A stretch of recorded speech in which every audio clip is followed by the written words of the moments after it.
સુરત જિલ્લાના પંચાયતમાં એસીબીના ટ્રેપ ખેતીવાડી શાખાની મહિલા સિનિયર એકાઉન્ટન્ટ ક્લાર્ક અને તેમના પુત્રને લાંચ લેતા રંગેહાથ ઝડપી પાડવામાં આવ્યા. જુઓ આ અહેવાલ. સુરત જિલ્લા પંચાયત કચેરી ફરી એકવાર ભ્રષ્ટાચારના મામલે ચર્ચામાં આવી છે.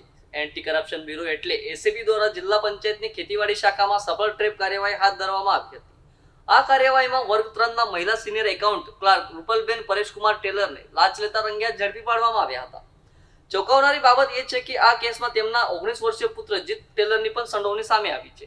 ફરિયાદીના આધારે એસીબીએ સમગ્ર મામલે ગોઠવણ કરીને ટ્રેપનું આયોજન કર્યું હતું.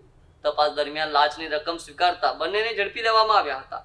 એસીબીની ટીમે સ્થળ પર જરૂરી પુરાવા એકત્ર કરી આગળની કાર્યવાહી હાથ ધરી છે. બંને આરોપીઓ સામે ભ્રષ્ટાચાર નિવારણ અધિનિયમ હેઠળ ગુનો નોંધવાની પ્રક્રિયા શરૂ કરવામાં આવી છે.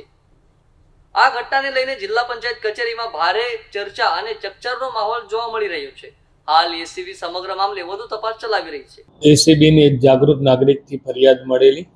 ખેતીવાડી શાખા જિલ્લા panchayat Surat senior accountant clerk તરીકે ફરજ બજાવતા રૂપલબેન ટેલર કે જેઓએ ખેતીવાડી વિભાગના કર્મચારીઓ જેઓના ટીએ બિલ તેમજ એલટીસીના બિલો મંજૂર કરવાના આવેજ પેટે 1000 તેમજ 1500 એ લેખે ટોટલ 61,500 રૂપિયાની માગણી કરેલી, જે પૈકી ફરિયાદી પાસે એક 30,000 રૂપિયા એકત્રિત થયેલા, જે ગતરોજ મેળવવા એને પોતાની પાસે બોલાવેલો અને એ 30,000 રૂપિયાની ગેરકાયદેસરની લાંચની માગણી કરી એ સ્વીકાર કરતા ગતરોજ તેઓ તથા તેમનો પુત્ર જીલ ટેલર એમની અટકાયત થયેલી છે અને આગળની કાર્યવાહી ચાલુ છે. આ જે રૂપલબેન છે તે લગભગ